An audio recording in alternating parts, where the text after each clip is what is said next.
While scanning the restaurant for the client I was meant to meet, I spotted my ex-wife Susan, accompanied by a slightly overweight middle-aged man. It was evident he had once been in good shape, but the effects of indulgence in time had altered his physique. Susan sat beside him, radiating contentment.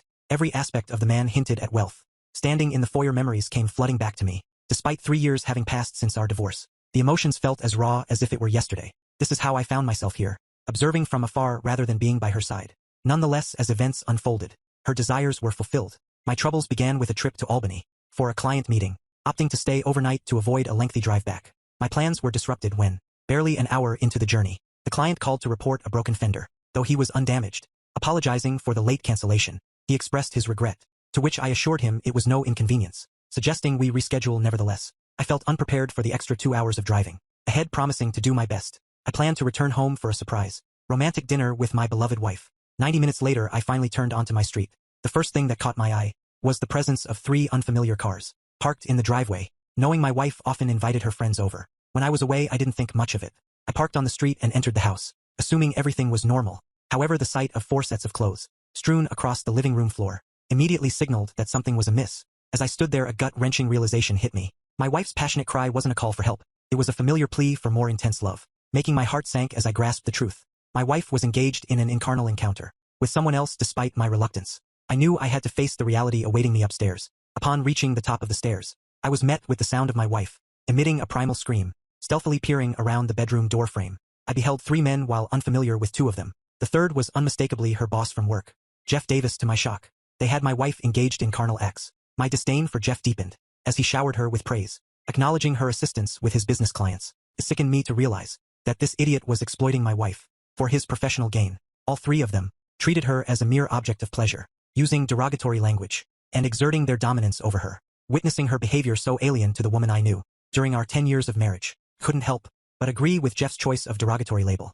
for her. Quietly retreating, I slipped downstairs unnoticed, seeking refuge in my office. Retrieving my digital video camera, I found it still had some battery life, with an old holiday cassette inside, in space for recording. I aimed to document my wife's actions for legal purposes, rather than creating some illicit spectacle. Setting up the camera at the bedroom door, I captured footage of my wife's face and the others involved, managing to endure only 510 minutes of the ordeal before my emotions overwhelmed me. While some might find such a scene arousing, for me it brought only sadness and a profound sense of betrayal. Feeling utterly deflated, I sought solace downstairs to collect my thoughts. In my office, I retrieved my weapon from the safe, removing the safety as a precaution. Though not inclined toward violence, I couldn't shake the urge to assert myself if things escalated. Venturing into the living room, I confiscated the car keys and wallets from the discarded pants strewn across the floor, deflating the tires of all vehicles parked outside, including Sue's car returning indoors. A sinister grin crossed my face as I concocted a plan, confident it would succeed if Sue took her cell phone.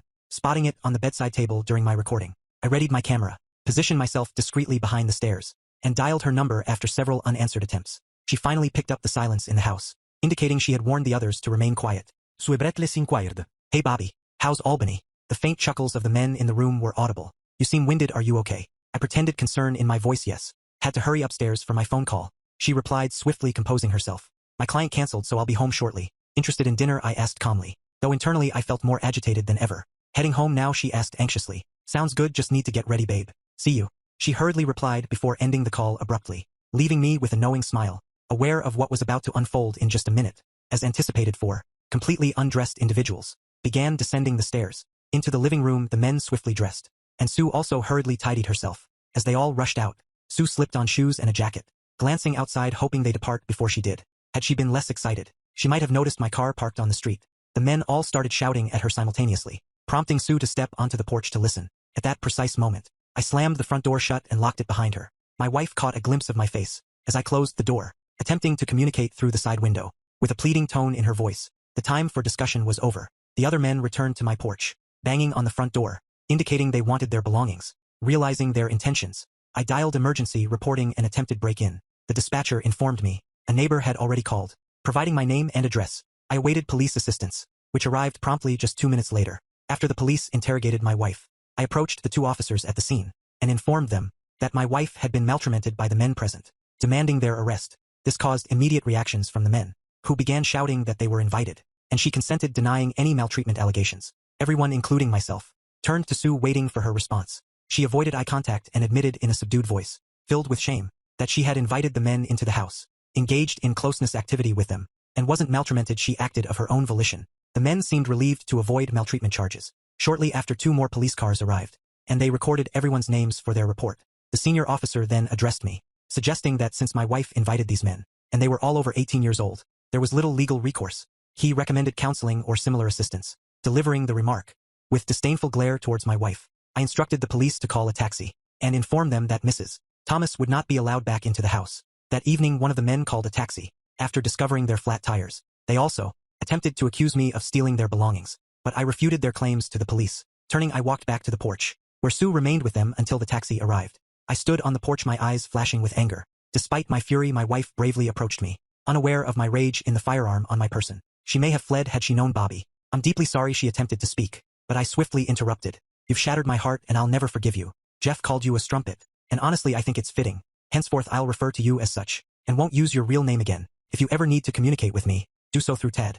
With those final words I retreated into the house, locking the door behind me, leaving her standing there. She hurried back to the group in tears, and Jeff moved to console her. She rebuffed his embrace, which oddly brought me some solace. However, my fleeting satisfaction soon waned. Upon returning to my bedroom, the scent of love-making pervaded the air further in. Sensing me, I erupted in fury, ransacking the entire room. Hauling the mattress, I hurled it onto the front lawn. Retrieving my toolbox from the garage, I disassembled the bed, tossing its pieces outside along with the mattress. Returning to the bedroom, I seized Sue's cell phone from the floor, scrolling through her contacts and messages. Predictably, I discovered repugnant emails, photos, and even videos of unfamiliar men engaging in carnal acts with her. Examining the images, it was evidence she was acquainted with them. I chuckled bitterly at my former attentiveness to her. Realizing those days were long gone, I carted all the boxes from our bedroom downstairs, depositing their contents in separate piles. On the front lawn, proceeding to purge her belongings from the guest room, I encountered an unexpected revelation. Moving each dresser drawer outside, as I had done with the bedroom items, I encountered resistance with the last bottom drawer. Fueled by anger, I forcefully yanked it. Hearing a telltale crack with a bit of force, the drawer finally opened, revealing the source of the obstruction. 7 or 8 DVDs hidden beneath. I accidentally cracked one of the plastic cases, but fortunately the driver remained intact. My heart sank once more as I examined the discs. I didn't think I could feel any worse, yet I did. Descending the stairs, I scrutinized the titles on the discs, which only intensified my distress. Arriving in the living room, I arranged everything on shelves for closer inspection. The first disc depicted Sue with her close friend Sarah. At Sarah's residence, Sue often assisted at Sarah's gatherings in Avon, typically held on Tuesdays and Thursdays. It seemed they engaged in closeness activities with various individuals at her house. As I watched the footage over several hours, tears welled up, halting only at the sight of the final 2 discs. The first showcased Sue with her tennis instructor, a service I funded. She attended lessons every Saturday, returning, too fatigued for closeness later in the evening, which now became clear. The second disc revealed Sue engaging in closeness encounters at her workplace, specifically in the boardroom with Jeff, her boss and Jeff's superior, Bill Evans. Bill held considerable influence in the community, often featured in newspaper articles for his philanthropic efforts, which I now witnessed, extended to my wife's private affairs. Retrieving a large envelope, I carefully placed inside it a cell phone, the discs, and a cassette tape I had recorded earlier. My intention was to hand the entire envelope over to my lawyer and confidant, Ted Worth, my trusted friend of many years. He was one of only 2 individuals in whom I truly confided. Nothing else mattered at that moment. Glancing at Sue's computer on the desk, I powered it up and began duplicating every file, email, photo, and video onto external drives. It took approximately an hour to complete the process, after which I settled down to sift through my wife's digital archives. Among the videos were scenes reminiscent of those found on the CDs I had discovered. Additionally, I stumbled upon explicit images, typically associated with adult websites. Delving further, I uncovered a trove of emails spanning about 6 months. Despite her attempts to conceal them under misleading file names, I unearthed correspondence between her, Jeff, and several other men, as well as exchanges with Sarah just last week. I had dismissed them until one nearly devastated me. The thought of using my weapon crossed my mind, but I realized she wasn't worth it.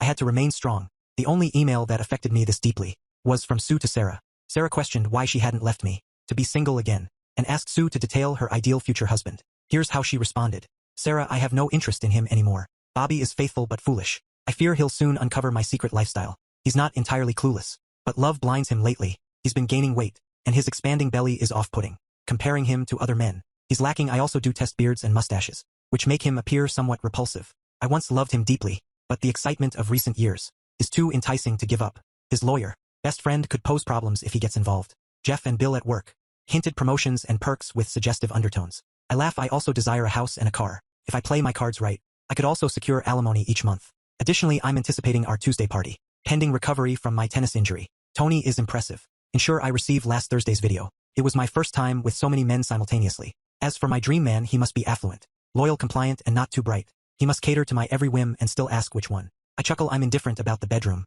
As long as there's money involved. I laugh. I can fulfill my needs elsewhere. Sometimes it feels too easy. Damn, Bobby's home, now gotta go see you on Tuesday. Call me Sue. I read this letter repeatedly. Its words disgusting. And the last few years deeply hurting me. Did she truly feel this way about me? Was my love so blind that she cheated on me? For over 2 years afterward, I retired to bed and fell asleep on the sofa. The next morning, plagued by restless sleep, I called in sick to work.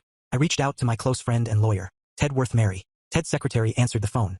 I'd known her almost as long as Ted. I urgently requested a meeting, but she informed me he'd be tied up in court all day. Mary informed Ted that I need to meet him in his office in an hour. If he starts bothering you with nonsense, bring up Tammy Brown's name. That'll grab his attention. See you in an hour, I said, before ending the call promptly. I began getting dressed when my phone rang. Reluctant to speak with Sue, I checked the caller ID. It was an unknown number, so I answered, suspecting it might be Ted returning my call.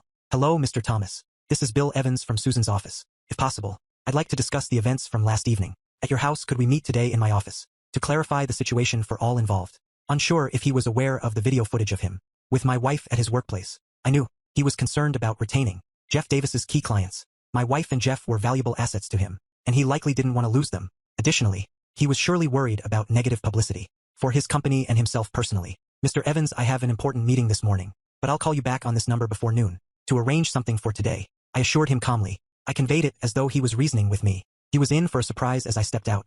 I glimpsed what resembled a bizarre yard sale, the broken bed, and Sue's clothes were still strewn about. An elderly neighbor waved, wearing a curious expression. I knew I'd become the talk of the neighborhood. As they say in the news, it was a suburb sensation in the city center. I grabbed a bite to eat before heading straight to Ted's office. Mary brewed a cup of coffee for me. Lots of cream, no sugar. We had a long history together. Holy crap, Bobby. I don't know what you've got on Ted, but I mentioned his name, and he instructed me to clear his schedule for today. I could use a month off, she quipped. If you want to know who Tammy Brown is, she added jokingly, you'll have to ask Ted. By the way, where is he? I inquired. He said he'd be here right away. He needed to reschedule his meeting with the judge for today's court hearing. She informed me just then he walked in. Holy crap, Bobby. Tammy Brown, you must be in big trouble for mentioning that name to me. Come into the office and let's talk, Mary. Don't patch me through to anyone right now. Tad quickly interjected. I grabbed my coffee and he shut the door for privacy. I recounted the events of the previous evening and shared what I had discovered about Sue's new lifestyle. Then I handed him an envelope with the evidence I had gathered, and finally he spoke. He listened attentively to my story, without interruption. I could see the legal gears turning in his head as he processed the events from the night before. I also informed him about Bill Evans's request for a meeting today. Well, Bobby, as they say, let's prioritize. I've known you for a long time, and I understand you're devastated. Is there any chance for reconciliation with Sue? He inquired. Ted, if it were Katie, your wife, and you found those videos and emails, you'd leave her in an instant. I want a divorce, but I also want to inflict some serious damage. I'm not going to quietly accept this betrayal. I confessed. Okay. First, we'll sue Tony in the tennis club. Sarah is off the table as she's just a friend. Sue's workplace, however, is a different story. Secondly, we'll sue the 2 clients and their companies who were at your house. We'll also go after Jeff Davis, Bill Evans, and their associates. He warned that things might get worse before they get better. Ted cautioned me, but I don't care. Even if I have to resort to physical confrontation, I'm going to make these people pay for what they've done through Sue. I asserted with anger in my voice. All right, Bobby, recap what Bill Evans wanted, and we'll proceed from there. Ted informed me that we explored several options, and I favored the final one. A direct attack on Sue's workplace seemed most fitting. I had leverage with video evidence of Davis, Evans, and Sue in their boardroom. Ted explained, noting that as Sue's superiors, they influenced her position, could also result in serious legal repercussions. I liked the sound of it. Ted also hinted that once Bill Evans realized what evidence we had, his stance would change, likely resulting in a settlement offer. If it's less than $2 million, he can forget it, I remarked firmly. I'll tell you what, Ted. Make it $2.5 million. I've seen your legal bills before. I joked. Come over tonight at 7 p.m. and Katie will whip up a fantastic dinner for us. You could use a break from home. I insisted. I promptly scheduled an appointment with Bill Evans for 2 p.m. Following this, Mary peeked into the office. Ted, they're calling you on line 1. She informed him. Mary, I told you no calls, he snapped, visibly agitated. Sorry, Ted. But this is Susan. She wants to talk to you, and I thought you might want to answer. Mary persisted. Sorry, Mary. It's going to be a long day, and it's just getting started. Does she know Bobby is here? He inquired. Not that I know, Ted. She replied. Tell her I'll talk to her in a minute, he said more calmly, as Mary promptly exited to the reception area. Well, I bet she's already discovered that her cell phone, computer, and all her DVDs are missing. I bet she was furious that I dumped all her belongings on the front lawn, along with our bed. I informed him. Wow, you really had a busy evening. Let me handle this conversation, and please refrain from intervening. As your lawyer, I need to clarify a few things right now. He indicated to me, connecting the call. I started to overhear a one-sided conversation, but I could almost discern what she was saying to Ted, without hearing her words. Susan. This is Ted. Yes. I already spoke to him. Bobby is a stand-up guy and my friend. I thought you of all people would have his back instead of betraying him. No excuses, Sue. I'm not in the mood, yes. I'll represent him, he has strong arguments. You know this won't be pleasant, right? I'll talk to him, but you've shattered a man who was always faithful and deeply loved you. I doubt he cares about your opinion. My advice is to get yourself a good lawyer. You'll need one, yes. Bill Evans scheduled an appointment for 2 p.m. and though I don't think you should attend. Listen to me, Sue. If you even attempt to eavesdrop outside the office door, I'll advise Bobby to leave and things will escalate. It's better to wait and keep yourself composed today. I know we put your belongings out on the lawn, but just as you can invite strangers into your bedroom, he can remove your possessions from the house. Frankly, I'm surprised he didn't resort to violence last night. Yes, he was armed, but for self-defense purposes. Remember, he believed you were in danger of assault. It's in the police report. I can't say for certain, but if it were my Katie, I'd likely be in custody right now. I think he acted out of anger, given the circumstances regarding your computer, cell phone, and any other missing items. You'll need to speak to the co-owner of the house. Perhaps he left them on the lawn, along with your clothes, and someone took them. I've handled all the escrow paperwork for the house, and you both have equal rights. How you exercise these rights is up to each of you. Ted responded that he would inform him immediately, and advised Sue sternly to remain where she was, and let Bobby stay in the house, until things were resolved, as it wasn't safe for her to be there with him. At the moment he then told Sue not to push it, and expressed his temptation to punch her in the nose. He instructed her to stay with Sarah, and promised to be in touch, asking her lawyer to contact him once they've retained one. Tears wouldn't sway Ted now, as he was not only Bobby's legal counsel, but also his friend. He stated that her tears wouldn't move him, and that he could be ruthless when necessary, which seemed to be one of those times. He expressed regret that she would witness a side of him only his enemies see, and warned her that she wouldn't like it. Ted concluded by instructing Sue to keep her distance from Bobby, and remain in her office for the time being, as he wanted nothing to do with her. Glancing up at me, Ted asked if I caught most of that conversation, his tone tinged with sadness. I confessed to my friend that I did catch most of it, expressing my wish to confront her face to face, and express my true feelings. However, I admitted that I didn't think I could bear the pain of seeing her again, at least not yet.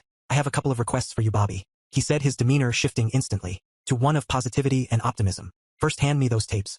Tad indicated for me to retrieve the videotapes from the envelope, those from the previous night, the ones featuring Tony at the tennis club, and the footage of Sue with Mr. Davis and Mr. Evans in her office. After handing him the tapes, he instructed me to invite Mary to join me for lunch. I gave him a puzzled look, to which he promptly responded in kind. I think it's best if I review them myself, to spare you any further distress, before our meeting at 2 p.m. And moreover, I don't believe watching this material would benefit you. Right now, I don't want you to be upset. Before our meeting with Bill Evans, I acknowledged his wisdom and thanked him. Before sharing the good news with Mary, she jokingly suggested I take her to an upscale restaurant. If Ted was footing the bill, we both chuckled and left the premises. Mary proved to be an excellent dining companion, and for the next hour she helped me forget my troubles. Upon our return, we heard Ted cheering as we entered the office. He was in high spirits, doing a little victory dance at his desk.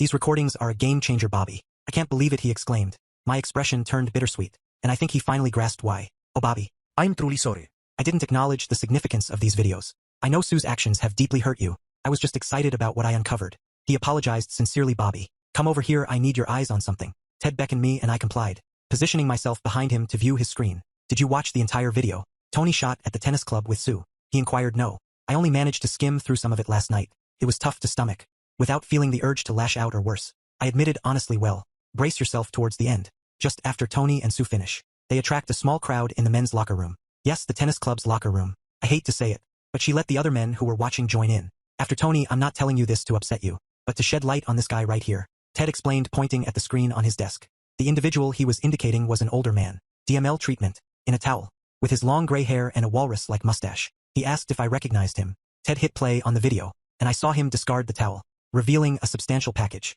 any man would boast about. The issue was he went straight to my wife and engaged in coition with her. The next moment she was surrounded by 5 more men, eagerly awaiting their turn. I recounted. Ted, I have no clue who this guy is, but I presume you do, I responded, trying to maintain composure. Bobby, this is ammunition for our meeting today, at the tennis club at 16 Nasi, he informed me, his excitement palpable as he explained his strategy. I grinned when I heard his plan. Besides being my friend, Ted was an exceptional lawyer. I was relieved to have him on my side this time. We departed his office for downtown, armed with a portable DVD player, some printed photographs and legal envelopes. Upon arrival at Sue's building, we proceeded to Bill Evans's office on the top floor, with Sue's office located 1 floor below. After waiting in the reception area, we were eventually ushered into Mr. Evans's lavishly furnished office. Just before entering, I sensed someone observing me from the hallway. I glanced in that direction and caught a glimpse of the woman before she vanished around the corner. Guess who, I thought to myself, relieved I wouldn't have to confront her today. We stepped into Bill's office, adorned with opulent furniture and adorned with plaques, awards and photos of him with various notable figures.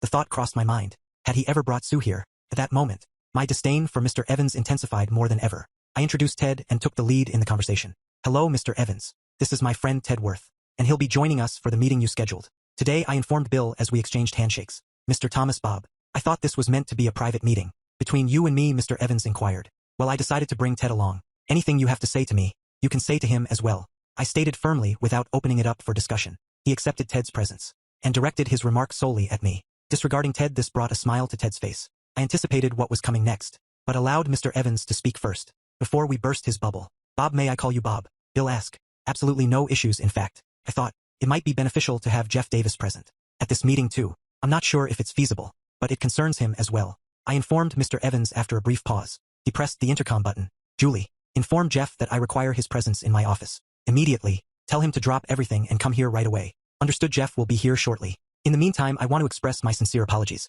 for the trouble caused by Jeff and Sue in your life. I know last night must have been awful, but if we collaborate, we might be able to find a solution beneficial to all parties. Bill expressed optimistically. What exactly do you mean, Mr. Evans? I inquired, waiting for Jeff's arrival. I genuinely care for your wife Sue. Bill began but was interrupted by Jeff's entrance. He hesitated momentarily, appearing as though he might turn and leave, but Bill instructed him to take a seat. Reluctantly, Jeff complied, avoiding eye contact with me. Bob, I wanted to convey that I have great affection for Sue, almost like a daughter. He started to speak when Ted interjected. Are you implying you have a penchant for incest, Mr. Evans? Ted asked, catching him off guard. I chuckled to myself, understanding the intent behind Ted's remark. What are you suggesting? Do I have a fondness for incest? What on earth does that mean? He retorted with indignation. Well, allow me to illustrate. As they say, a picture is worth 1,000 words. Ted stated, placing the DVD player on Bill's desk. These are screenshots from the video you're about to watch. He handed them to Jeff, not Bill. Jeff's eyes widened and he passed them slowly to Bill. The images depicted Bill and Jeff, both involved with my wife, leaving no room for doubt about their identities, or actions I even suspected. Bill recognized his own boardroom table, where he and Sue had engaged in their activities. Jeff, are you seriously telling me that you were foolish enough to record this on video and distribute copies? Bill queried. Nearly speechless, it was evident that Jeff was currently unable to provide a response, and appeared completely dumbfounded. Well, Mr. Evans, here's how it's going to unfold. Oh, and just to clarify, I'm Bobby's attorney as well as his friend, so let me outline what we expect, and how we expect you to address it. Tad informed the shocked audience, thoroughly relishing the moment. Firstly, Sue retains her position without question. Bobby believes she'll require employment, and she seems to fit in quite well with everyone here. He directed this statement to Bill, accompanied by a subtle wink. Secondly, Mr. Davis is no longer part of the equation here. Sue stays and he exits, Tad declared to Bill, gesturing towards the flabbergasted Jeff. Thirdly, we expect you to present us with a monetary offer that respects our intelligence. We'll entertain your initial proposal and provide a yes or no response within 5 business days. We anticipate taking legal action within 2 months, possibly sooner if necessary. Before they could interject, Tad initiated the video playback, swiveling the screen for Bill's viewing. It depicted both men engaging in carnal acts, with my wife repetitively in their boardroom. Jeff didn't need to watch, given his involvement in the video recording. Bill simply observed with his mouth agape. I could sense his mind working overtime, contemplating how to salvage his business reputation, family life, and most importantly finances. I knew action would be imminent. Jeff, after these gentlemen depart today, we'll need to have a serious discussion about your future employment here. I'll consult with my legal counsel to negotiate a settlement that satisfies you. To some extent, you both comprehend the potential repercussions for our business if this information were to surface prematurely. Bill mused aloud. Don't fret. Mr. Evans will maintain your confidentiality until we receive a serious proposal from you. However, I wouldn't rush to terminate Mr. Davis's employment. Just yet, he may possess additional copies of the video, providing him with leverage if we fail to act. You and Mr. Davis can address this matter independently. Oh, and just so you're aware, both of you could face legal consequences for engaging in relations with an employee, directly impacting your employment status and prospects. Ted cautioned them. As we both rose to depart, Tad reclaimed the DVD player and the photographs we had brought along. We exited just as Bill and Jeff seemed poised for a private discussion. I approached Tad with a query, but he gestured for silence. Until we were outside,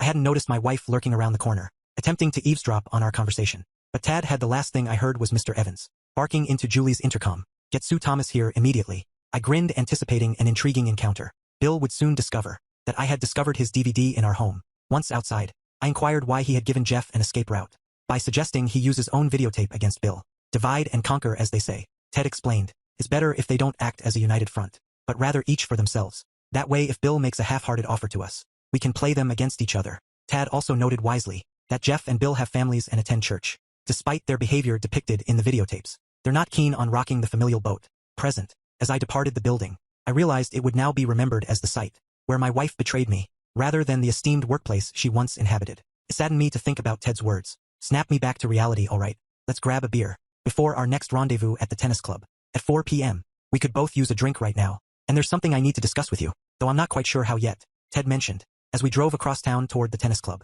we stopped at a quaint restaurant adjacent to the tennis club. Ted ordered 2 beers and began speaking to me. Bobby, I believe Bill Evans will extend an offer, but likely for just under $1 million. I'm familiar with his legal team from another case, and they're quite adept. He's also a realist. I'll call him tomorrow and convey that a lowball offer won't bode well for his clients, business or personal life. I'll propose around $3 million, or suggest we abandon negotiations altogether. He disclosed. Furthermore, I need to ascertain if, in the event the offer is rejected, I have your authorization to cast Susan in an unfavorable light. I won't hold back for anything. My duty as your legal representative is to pursue what ensures victory in court, even if it entails painting an unflattering portrait of her. It might get ugly and highly publicized. I'll utilize every legal means at my disposal to secure our case. You might not appreciate all the potentially damning revelations about Sue, your marriage, and even your carnal life that could surface. I'm not sure if you've considered this aspect. Ted added at the 11th hour. I expressed that I had given serious consideration to the matter and believed I possessed more integrity than they gave me credit for. I mentioned that, if necessary, I was willing to proceed, but I preferred to explore the financial offer route first, which I hinted at to Ted. Ted agreed and suggested starting by evaluating what Bill had to offer. He assured me that if Bill's offer was unsatisfactory, he would handle all the necessary paperwork promptly. Additionally, he mentioned leveraging his newspaper contacts and friends at 3 local news stations. He said they would be willing to obtain footage or images, even if they needed to censor the explicit content.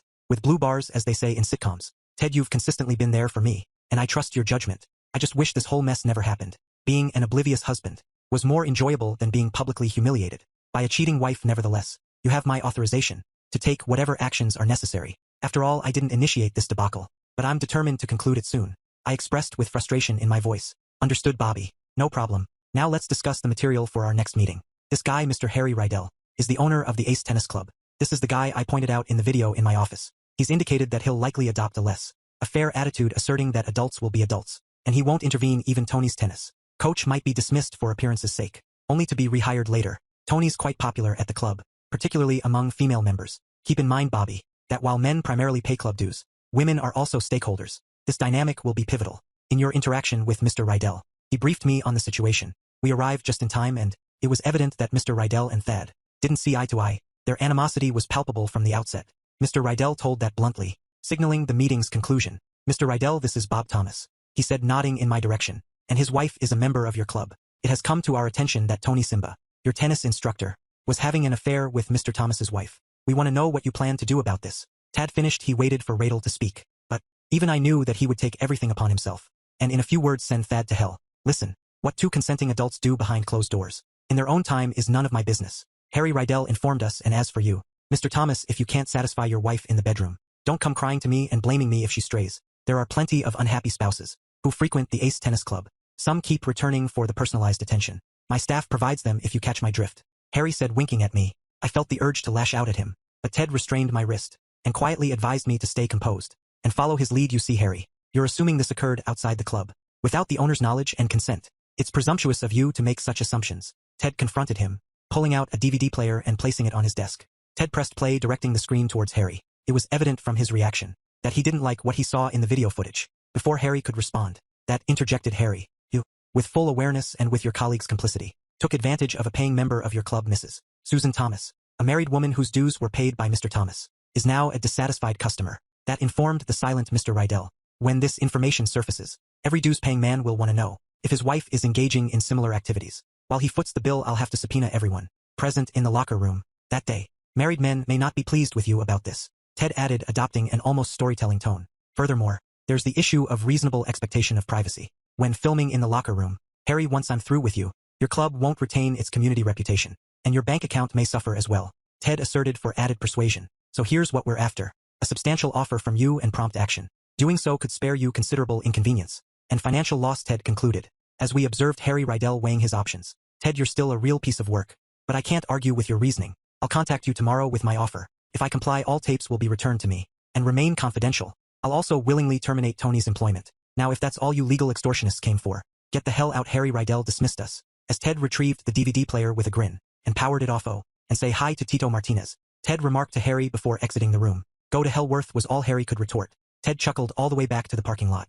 That was quite the adventure. Now we wait for suggestions, Ted informed me, as we headed to his house for a delightful, homemade dinner by week's end. Bill Evans had offered nearly $2.7 million to retain Sue as his employee. Jeff Davis, after naively handing over all his tapes to Bill Evans, found himself out of a job. Bill simply terminated him, leaving poor Jeff with little recourse. I went after the two fools, who were with my wife the night I caught her with Jeff. They happened to be two of Jeff's major clients. Neither of them wanted any publicity, whether for their companies or themselves, so each of them offered me $1 million to keep quiet. Harry Riddle refused to make any offer, and suggested we take legal action. So we did, and he ended up losing $3 million. By the time we were done with him, his club suffered a mass exodus of members, and he was compelled to relinquish ownership. He likely thought he could evade consequences, but the judge wasn't impressed with the footage from the private locker rooms, nor with the infidelity. I granted Sue a house in a car as she desired, without having to pay a cent in child support. I only encountered her twice in court.